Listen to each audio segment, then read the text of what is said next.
Assalamualaikum warahmatullahi wabarakatuh.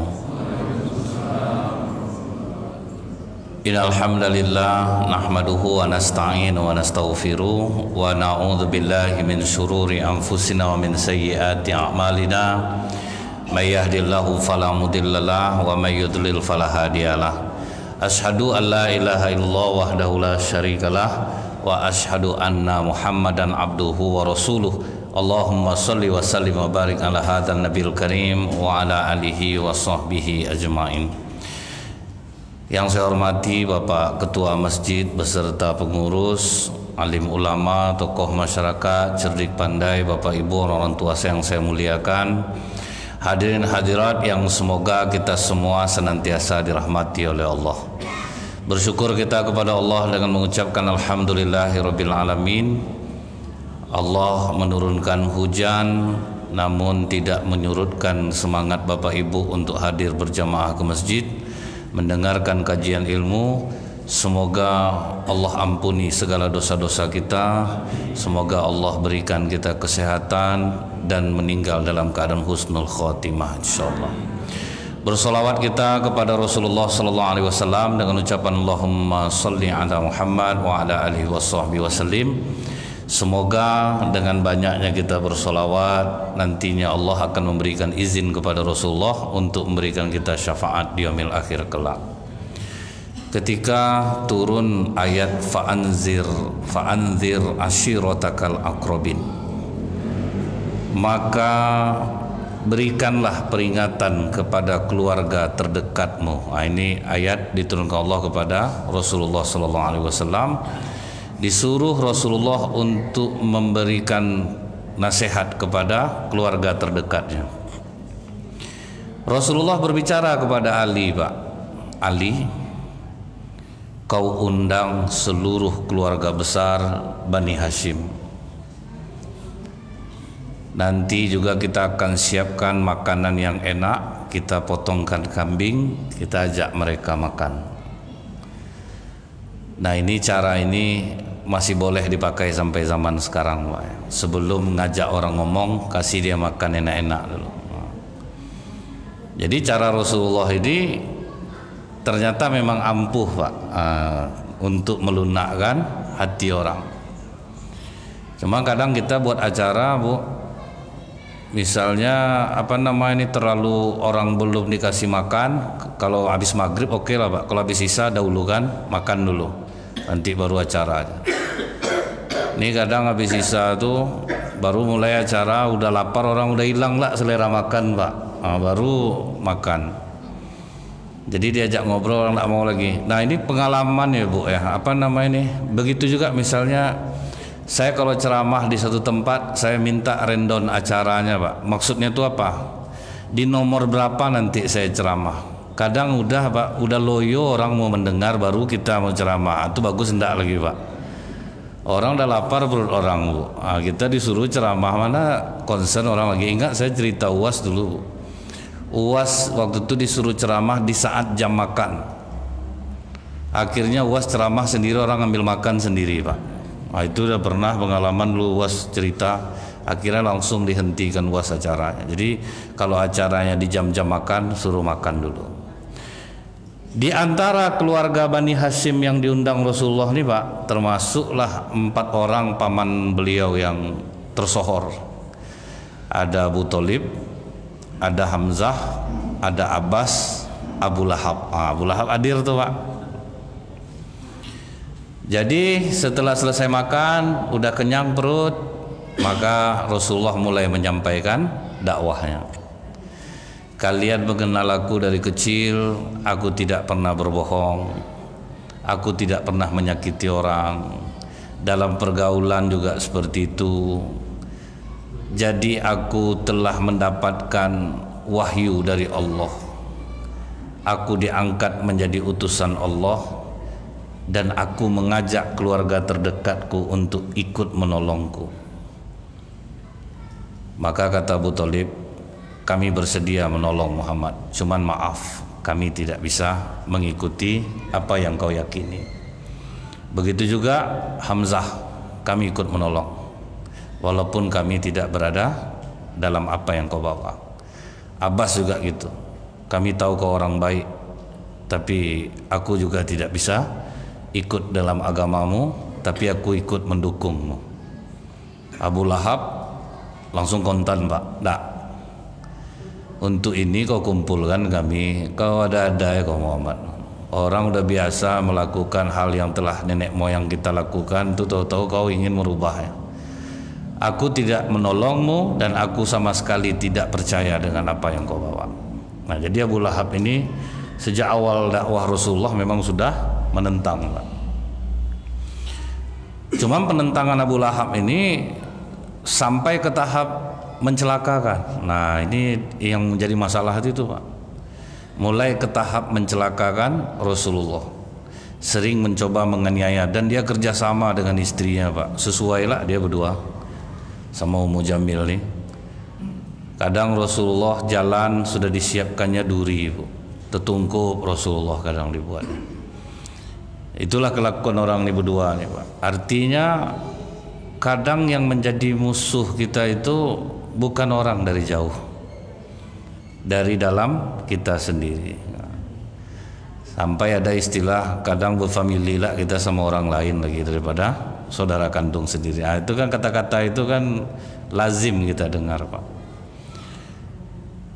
Sampai turunlah surat Tabat siada Abi Lahab wa tab, binasalah kedua tangan Abu Lahab bersama istrinya. Dia sudah divonis dia masuk neraka, sudah dikatakan dia bahan api neraka. Dan inilah yang menandakan bahwa Al-Quran itu benar, Pak. Buktinya setelah turun ayat itu Abu Lahab dan istrinya tidak masuk Islam sampai dia mati. Ayat itu 10 tahun sebelum Abu Lahab meninggal. Kalau sempatlah Abu Lahab, Pak, ditenggelamkannya aja egonya, masuk Islam kita, langsung orang tidak akan percaya sama Muhammad. Kan bisa aja, Pak. Tapi kalau udah divonis Allah itu memang tidak bisa lagi, Pak. Malah turun ayat itu ngamuk Ummu Jamil, dibawanya batu besar, Pak, dicarinya Rasulullah. Waktu itu Rasulullah sedang duduk sama Abu Bakar Siddiq, Bu. Apa kata Ummu Jamil sambil membawa batu besar? Abu Bakar, mana Muhammad? Kurang ajar dia. Turun pula katanya wahyu, dihina-hinanya aku masuk neraka. Jumpa aku kumpaskan batu ini ke kepalanya. Temenung Abu Bakar melihat ke Rasulullah, ya Rasulullah, apakah dia tidak melihat dirimu? Kata Rasulullah, Allah telah menutup pandangannya dari melihat aku. Nah, itulah, Pak, yang disaksikan oleh Abu Bakar Siddiq. Padahal Rasulullah duduk bersama Abu Bakar Siddiq. Dia datang bawa batu besar. Kalau kita lari lah tuh, Pak, pasti nampak, Pak, ada enggak? Kalau itu terjadi sama kita, nampak ada jauh bawa batu nyari kita, lari lah, Pak. Nggak bisa ngilang kita, Pak, ya. Pasti nampak. Tapi Rasulullah ini itulah salah satu kelebihan Rasulullah yang jarang diangkat, tidak terlihat oleh musuh, walaupun musuh ingin mencelakakannya. Kemudian, Bu, Abu Lahab ini akhirnya mati secara menggenaskan. Sebelum mati pun disiksa oleh Allah dulu, Pak. Dapat penyakit. Dia sebab penyakit ini ringan aja sebetulnya, Pak. Dipukul budaknya kepala pakai kayu. Dia memukul kepala budaknya pakai kayu. Datang budak yang lain dipukulnya lah kepala Abu Lahab pakai kayu, Pak. Berdarah, tidak mau sembuh, bernanah, mengeluarkan bau yang sangat busuk. Terus menjadi penyakitnya ini sehingga saking busuknya istrinya sendiri tidak sanggup serumah sama dia, Pak. Ummu Jamil keluar dari rumah, anak-anak keluar dari rumah, Abu Lahab meregang nyawa lah sendirian di rumah. Jadi memang nasib penghina Islam ini sampai sekarang sama, Pak. Siapa orang Islam yang murtad yang jadi pendeta itu? Saifuddin Ibrahim. Dulu banyak jamaahnya mendukungnya, Bu. Sekarang dia jadi gelandangan di Amerika, Pak. Mulung botol-botol minum. Tidak ada orang lagi nyumbang. Orang Kristen sendiri jadi benci sama dia. Mau balik ke Indonesia dia bakal ditangkap. Di Amerika tidak ada orang lagi yang membantu. dia dalam keadaan penyakit diabetes akut pula. Nampaklah di video Pak, dia sedang memulung di tong sampah Pak.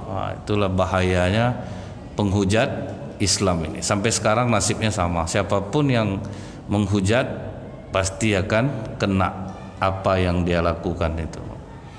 Nah, Abu Lahab juga gitu, begitu dia sudah mati Pak, cara mengeluarkan dia dari rumah itu disodok pakai kayu Pak. Nah, ada yang sanggup orang dekat.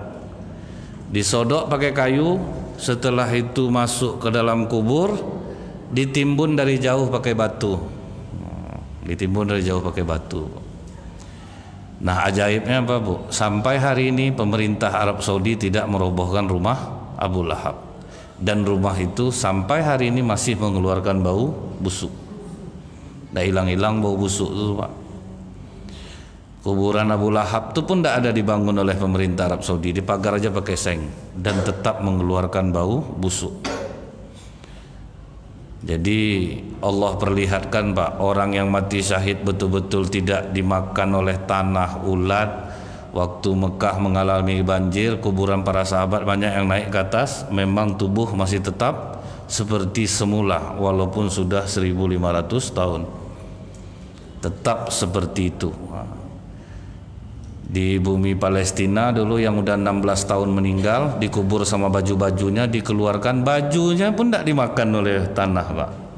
Macam orang baru sejam meninggal. Itulah dibuktikan Allah Bu ya. Jadi Allah ini ingin kita jangan ragukan lagi janjiku, itu tiba ya Pak. Jangan ragukan janjiku. Nah, Abu Lahab tidak mendukung, akhirnya hancur. Abu Thalib tidak memusuhi, mendukung dakwah Islam, tapi sayang dia tidak masuk Islam.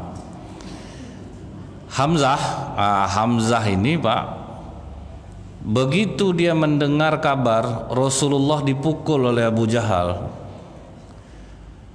datang dia ke dekat Ka'bah, nampak dia Abu Jahal, dicabutnya anak panahnya Pak, ditusukkannya ke kepala Abu Jahal. Tusuknya bukan untuk membunuh, untuk melukai aja Pak. Berani kau pukul Muhammad sedangkan aku berada di dalam agamanya. Itulah Hamzah masuk Islam tuh Pak. Masuk Islam secara tidak sengaja. Begitu Hamzah masuk Islam, betapa bahagianya Rasulullah, karena Rasulullah sebaya umurnya sama Hamzah, dari kecil itu sudah sama-sama Pak. Karena di hari yang sama datuk Nabi menikah dengan Hala, ayah Nabi Abdullah menikah dengan Aminah. Jadi hamil bareng, lahir anak bareng. Jadi Oom sama keponakan sebaya umurnya. Dan Hamzah adalah salah satu centeng di kota Mekah yang cukup ditakuti Pak. Jadi kalau centeng yang masuk Islam ini agak kokoh juga kita dibuat. Jadi dalam Islam ini tidak ada orang yang terbuang Pak. Orang yang kuat ada gunanya, orang yang lembut ada gunanya. Seperti yang juara dunia yang masuk Islam itu Pak, MMA yang sering sama Ustadz Dery Sulaiman, kuat, orang kokoh masuk Islam, itu jadi kuat jadi. Nah, agak kuat dakwah Islam waktu itu nih Pak, Hamzah masuk Islam. Hamzah masuk Islam, baru Umar masuk Islam. Begitu Umar masuk Islam, Hamzah mengawal di depan, Umar di belakang, langsung tawaf. Disitulah dakwah Islam mulai terang-terangan, karena dua centeng kota Mekah masuk Islam. Semua orang kafir waktu itu tertunduk, yang berada di Ka'bah semua nunduk. Tidak ada yang berani mendongakkan kepala. Apa ancaman Umar waktu itu Bu? Siapa hari ini yang ingin ibunya menangis, anaknya menjadi yatim, istrinya menjadi janda, tegak kalian lawan aku. Tidak ada satupun yang berdiri Pak. Mandang-mandang lain orang tuh, aku tidak ada, janganlah kau pandang, kena kau nanti. Takut semua Pak. Itulah gelar Umar itu Al-Faruq, sang pembeda. Dengan masuknya Umar Islam, berbedalah dakwah Islam ini. Jadi cara dakwah ini memang senantiasa selalu berkembang Pak. Senantiasa selalu berkembang. Ada aja caranya untuk bisa menaklukkan hati-hati orang itu macam-macam caranya, dengan cara yang berbeda-beda. Kemudian Abbas. Nah, Abbas ini sangat mengkhawatirkan Rasulullah nih Pak. Abbas ini terkenal paling kuat menjalin silaturahmi sama umat Islam, tidak pernah memusuhi umat Islam. Waktu perang Badar, Abbas itu di pihak orang kafir Pak, karena dia bukan Islam, jadi dia ikut. Dipesankan oleh Rasulullah kepada para sahabat, jangan ada kalian yang berkonfrontasi dengan Abbas. Tolong tandai siapa yang tahu Abbas, jangan sampai ada yang terlibat pertempuran dengan Abbas. Jadi sahabat nandakan apa? Oh, itu paman Rasulullah. Akhirnya tertangkaplah Abbas. Begitu Abbas tertangkap, dirantai sama orang Madinah Pak, karena kan orang Madinah tidak semuanya tahu bahwa itu paman Rasulullah. Dan Rasulullah tidak komplain Pak, karena apa? Itu hak para sahabat. Begitu terdengar oleh Rasulullah Abbas mengerang kesakitan, tidak tidur mata Rasulullah malam. Nah itulah Abbas. Cuman karena mendengar jeritan Abbas itu Rasulullah tidak tidur malam itu. Ditanya oleh Umar, ya Rasulullah, apa yang menyebabkan kau gelisah? Terdengar aku suara Rasulullah, tolong kalian longgarkan ikatannya. Wah, bergegaslah semua melonggarkan ikatan dan berlakukan ini kepada seluruh tahanan, kata Umar. Nah, dilonggarkanlah semua. Ditanya oleh Rasulullah, kok tidak terdengar lagi suara erangan Abbas? Aku sudah memerintahkan mereka untuk melonggarkan ya Rasulullah. Baru bisa tidur mata Rasulullah.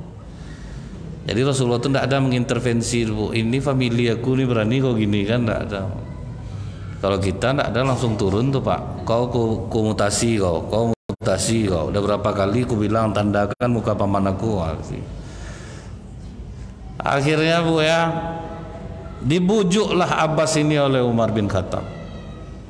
Abbas, Rasulullah sangat sayang kepadamu. Bukalah hati kau untuk Islam. Kau sangat baik sama kami Abbas. Aku yakin kau mau menerima Islam ini. Nah, bujukan Umar nih Pak, rupanya menjadi asbab hidayah bagi Abbas. Abbas pun besoknya menemui Rasulullah dan dia bersyahadat. Bangga Rasulullah memamerkan pamannya setelah Abbas masuk Islam. Ini paman aku. Wah. Ini banyak jasanya kepadaku. Dia tidak pernah memusuhi Islam, paling kuat silaturahminya. Begitu Rasulullah menghormati Abbas, jangankan orang Ansor Pak, Umar sama Utsman aja kalau sedang jalan di atas kuda, nampak Abbas langsung mereka turun jalan kaki. Nah, begitulah mereka menghargai paman Rasulullah. Jadi memang adab sahabat terhadap keluarga Rasulullah itu dari dulu memang tinggi Pak. Sampai anak Abbas sendiri, Abdullah bin Abbas, kan kecil baru itu Pak. Zaid bin Sabit masuk Islam umur 13 tahun. Jaraknya sama Abdullah bin Abbas, anak Abbas ini jauh Pak, tua Zaid lagi. Cuman Zaid dipercaya Rasulullah dari umur 13 sebagai penulis wahyu karena kecerdasannya.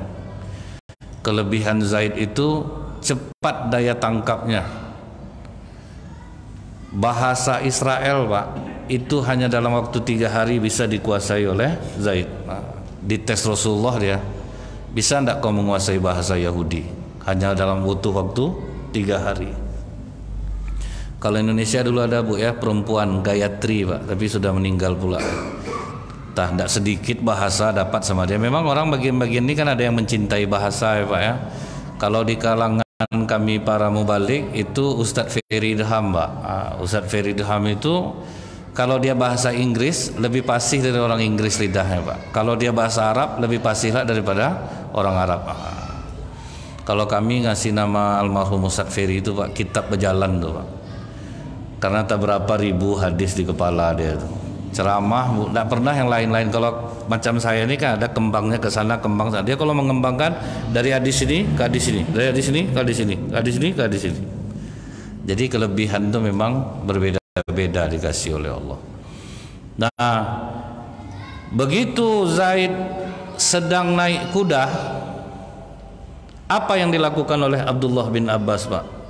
Memegang tali kekang kudanya.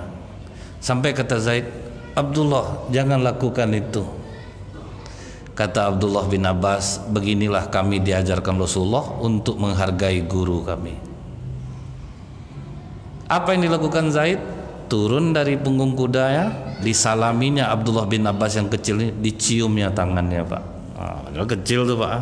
Tapi ini masih kerabat Rasulullah. Ditarik oleh Abdullah bin Abbas, kenapa kau mencium tanganku? Begini pula lah kami diajarkan untuk menghargai keluarga Rasulullah. Ya misalnya orang ketemu Habib Haidar, kami aja mau balik salam mencium tangan beliau. Begitu kalau kita diajarkan gitu, Pak ya. Cuma kadang beliau tidaklah dicium ya lah tangan kita balik ya, gitu pula jadinya, Pak ya. Jadi menghargai kerabat keturunan Rasulullah itu memang sejak lama seperti itu. Nah, Abdullah bin Abbas, anak dari Abbas ini, Pak, sampai kata Rasulullah, dia adalah ulama umat ini. Itulah Abdullah bin Abbas. Bayangkan, Bu, umur dia 15 tahun. Kan banyak sahabat yang udah tua, yang udah pakar-pakar dalam Al-Quran, yang tidak mengenal Abdullah bin Abbas karena dia masih kecil, Pak. Waktu Umar bin Khattab jadi khalifah, Bapak tahu yang menjadi penasihat Umar siapa, Pak? Abdullah bin Abbas. Anak kecil, Pak. Jadi Islam ini, Bu, meletakkan orang sesuai pada tempatnya, Bu. Kalau kita anak umur 15 tahun kan, Pak, tukang ambilkan kue kalau ada acara, Pak ya. Tukang lipat karpet, bersihkan masjid.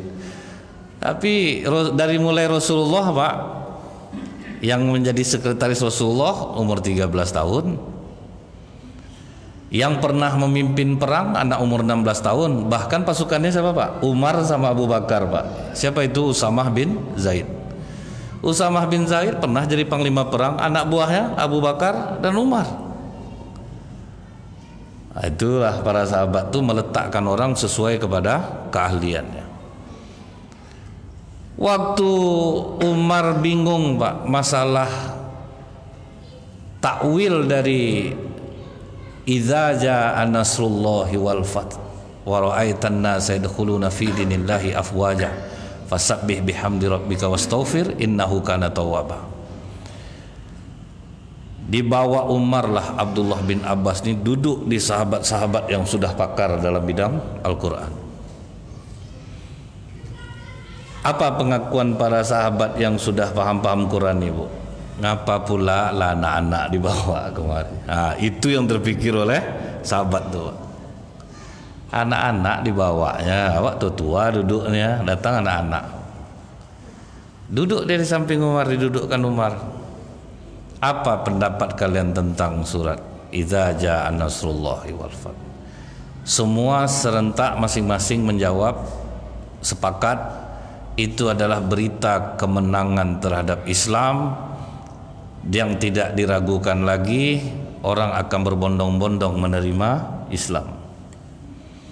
Abdullah bin Abbas sangat beradab, Pak. Dia tidak berbicara sebelum dia disuruh berbicara. Kata Umar, kalau menurutmu Abdullah, apa takwil dari ayat itu? Takwil dari ayat itu menandakan tugas Rasulullah sudah selesai dan dia akan menghadap kepada Allah. Baru temenung pakar-pakar itu semua, Pak. Karena kalau orang sudah masuk Islam secara berbondong-bondong, kemenangan sudah nyata, berarti tugas Rasulullah sudah selesai. Apa kata Umar? Kalau tidak engkau yang memberitahu ini, aku tidak akan pernah tahu maksud dari ayat ini. Baru diakui orang Abdullah bin Abbas. Sama dengan Imam Syafi'i, Pak, umur 15 tahun sudah berfatwa. Itu, Pak, Imam Syafi'i. Yang menyuruhnya siapa? Imam Malik. Karena Imam Syafi'i sewaktu berguru dengan Imam Malik itu melalui proses yang teramat berat, Pak. Bahkan rekomendasi dari Gubernur Madinah untuk menerima Imam Syafi'i. Kata Imam Malik, kau belajar sama aku, besok ada yang membacakannya sama kau kitab aku Al-Muwatta.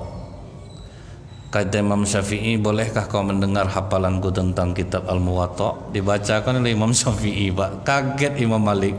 Sebelum belajar sudah dihafalnya dulu kitab gurunya. Itulah kecerdasan di atas rata-rata, Ibu. Jadi kalau Imam Malik ngajar, Imam Syafi'i selalu menggunakan ludahnya di tangan, Pak. Marah Imam Malik, kau mau belajar, kalau enggak keluar. Telunjuk masuk-masukkan mulut begitu-gitu kan ke tangan. Kata Imam Syafi'i, aku mencatat dan menghafal menghapusnya, mencatat menghafal menghapusnya. Tak percaya Imam Malik, Pak. Pergi ke depan kau dulu. Coba kau sampaikan apa yang kubicarakan tadi. Diselesaikan Imam Syafi'i. Itulah kekuatan yang diberikan oleh Allah. Sehingga Imam Syafi'i itu kalau berjalan menuju masjid menutup telinganya, Pak. Karena apa yang sudah didengar ya hafal semua, Pak. Apa yang didengarnya langsung masuk. Itu pula lah kelebihan dikasih oleh Allah. Nah, Abdullah bin Abbas dulunya tuh. Abdullah bin Abbas ini, Bu, selalu didoakan oleh Rasulullah. Rasulullah 3 doa untuk Abdullah bin Abbas, Pak. Ya Allah, berikanlah hikmah untuknya, berkahilah hidupnya, pahamkanlah dia terhadap agama dan takwilnya. Nah, itulah doa Rasulullah untuk Abdullah bin Abbas. Karena memang sudah nampak bakatnya dari kecil. Dulu Rasulullah tuh mengajarkan, Pak, kalau sholat itu berdua harus sejajar. Awalnya seperti itu, Bu, harus sejajar. Jadi waktu sholat bersama Abdullah bin Abbas mundur ke belakang, Pak. Ditarik Rasulullah, ditaruh ke depan, mundur dia balik ke belakang. Habis sholat tanya Rasulullah, kenapa kau mundur? Padahal aku sudah meletakkanmu di sampingku. Tidak pantas bagi seorang makmum berdiri sejajar bersama imamnya, ya Rasulullah. Sejak itulah orang sholat berdua di belakang imam sedikit, Pak, kalau berdua. Terus diajarkan lagi kalau datang orang ketiga dipukul bahunya, disamaratakan belakangnya. Tapi tidak semua orang paham tuh, Pak. Mau berkelahi dibuatnya, Bu. Kadang nak ngerti, Pak, ditepuknya. Oh, kau tepuk aku sembahyang, kau tepuk bahu aku. Berkelahi jadinya, Bu. Karena dia tidak paham kadang, Pak. Jadi hati-hati juga nepuk orang, Pak. Takutnya, Bu, tertepuk orang latah, Bu. Jangan, katanya, Pak, kan. Orang latah ini kasihan, Bu. Ingat saya dulu ada orang latah sedang sholat sunat. Jadi orang yang baru masuk ini nanyanya ke saya, Ustadz udah azan orang, dia jawab sedang sholat, Pak, baru selesai, katanya. Astagfirullahaladzim. Itu bahaya ya, Bu, ya. Salah-salah tepuk terkejut ya nanti. Nah, itu Abdullah bin Abbas. Permusuhan antara Abu Lahab dan Rasulullah itu berlanjutnya sampai masalah rumah tangga, Pak. Abu Lahab punya 2 orang anak laki-laki, namanya Utbah dan Utaibah. Rasulullah anaknya perempuan 2 orang, Ruqayyah dan Ummu Kulsum, itu menikah dengan anak Abu Lahab, Pak. Utbah dan Utaibah. Karena Rasulullah mendakwahkan Islam, Abu Lahab langsung mengancam kedua orang anaknya. Kalian ceraikan anak Muhammad, kalau tidak haram aku menyentuh kepala kalian. Jadi kemana-mana perginya, Pak. Itulah beratnya dakwah Rasulullah itu ya, Pak. Pengorbanannya besar, Pak. Rasulullah menjadi nabi, rumah tangga anaknya hancur dia. Jadi di jalan kebaikan pun kita cobaannya tetap ada. Di jalan keburukan ada ujiannya, di jalan kebaikan pun ada ujiannya. Tapi ada bedanya, Pak. Kalau kita dalam kebaikan ini, Pak, kemudian kita dimusuhi, masih terhormat jiwa kita rasanya, Pak. Agak tenang jiwa kita karena kita berada di jalan yang diridhoi Allah. Beda dengan orang yang diuji dengan keburukan, itu langsung azab baginya. Ingat saya dulu di Kulimnya pengedar sabu, memang duitnya banyak, Pak, cuman hidupnya diuji dengan kecemasan. Digerebek polisi, pecah pembuluh otak, mati di tempat, Pak. Kan ngeri jadinya, jadi siksa. Berangkat kosong tuh, Pak. Asli berangkat kosong ke Allah tuh. Tidak ada bawa apa-apa tuh, Pak. Tapi kalau bagi orang beriman, dia diuji, itu akan menaikkan derajatnya dan menghapus dosa-dosanya. Kalau kita mendengar di Jakarta ada orang jual bakso tikus, itu sama bakso-bakso di Pekanbaru tidak laku tuh Pak. Agak seminggu tuh tidak laku tuh. Begitulah efek dari sebuah keburukan. Begitulah efek dari sebuah dosa. Di dalam kebaikan juga gitu Pak. Rasulullah yang menjadi nabi, anak beliau jadi korban bagi Abu Lahab. Tetapi Rasulullah ini diberikan kelebihan oleh Allah, sedikit bicara tapi maknanya dalam. Jadi lebih mudah untuk memotivasi anak-anaknya.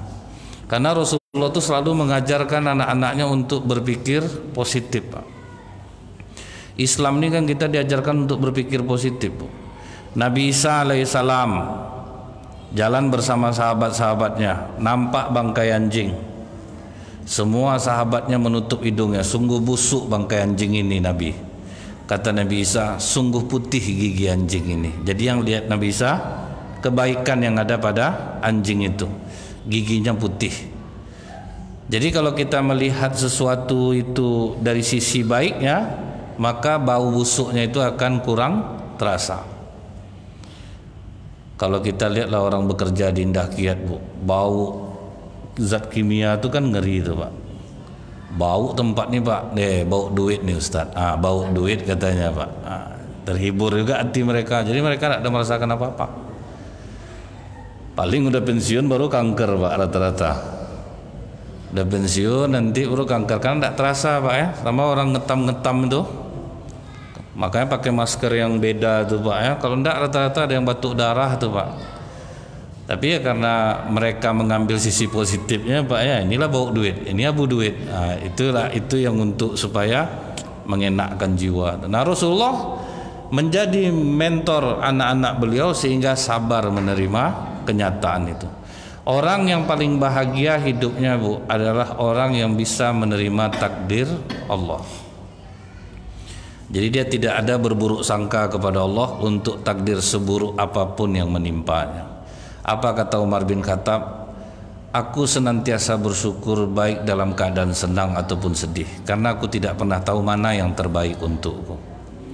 Dulu diceritakan oleh para ulama, ada pengusaha wanita yang selalu berjaya di dalam perniagaannya. Bahkan tabi'ut tabi'in yang berdagang waktu itu sering belanja kepada perempuan ini untuk didagangkan di daerah. Tapi apa pengakuan tabi'ut tabi'in ini Pak? Perempuan ini sering menangis. Jadi dia di tokonya itu sering menangis. Padahal jual belinya banyak. Cuman itu tidak terlalu diperhatikan orang. Cuman sahabatnya aja yang memperhatikan Bu. Beberapa bulan kemudian dia balik lagi mau belanja. Pas dia belanja itu perempuan ini bangkrut dan wajahnya tersenyum Pak. Dia tertawa bersama anak-anaknya. Ketika ditanya sama ibu ini, saya mau belanja, waduh dagangan saya sudah tidak ada lagi, saya bangkrut. Tapi mengapa ini pemandangan aneh yang saya lihat? Kenapa engkau begitu bahagia saat ini? Waktu penjualanmu banyak, kenapa kau sedih? Waktu aku berjaya itu disitulah aku cemas. Apa udah benci Allah sama aku? Kau tidak pernah dapat musibah, dagangan lancar, tidak pernah tertipu. Aku takut Allah memberikan kesenangan untukku di dunia dan aku tidak mendapatkannya lagi di akhirat. Tapi ketika usahaku terbakar, aku bangkrut, anakku wafat, disitulah aku merasa Allah masih menyayangiku. Akan terbalik nih Pak. Menurut kita, kalau kita Pak sedang senang tuh, itu bukan main lagi bahagia Pak. Fa ammal insana idza mabtalahu rabbuhu fa akramahu wa na'amahu fa yaqulu rabbi akraman. Allah telah memuliakan aku. Kan itu Pak. Bahkan tuh ceritalah ke orang-orang tuh Bu, hidup ibu nih lah enak Bu ya, senang aja hidup ibu tuh. Itulah makanya ibu kalau sholat duha nih ya, kalau ndak 12 rakaat tuh ndak senang hati ibu rasanya. Tuh zikir pagi petang tuh ndak pernah ibu tinggalkan tuh. Tahajud malam kan sering nampak ndak instastory ibu di IG. Itu ibu tahajud tuh. jam 2.30 malam, makanya rezeki ibu tuh murah, badan sehat. Itu bahaya Pak. Tapi kalau sempat rezekinya sedang mampet, hidupnya susah, wa ammal insana idza mabtalahu faqadara alaihi rizquhu fayaqulu rabbi ahana. Allah telah menghinakan aku. Benci sama Allah, itu percuma banyak sembahyang, ya udah tahajud, saya udah duha, saya macam ini juga hidup.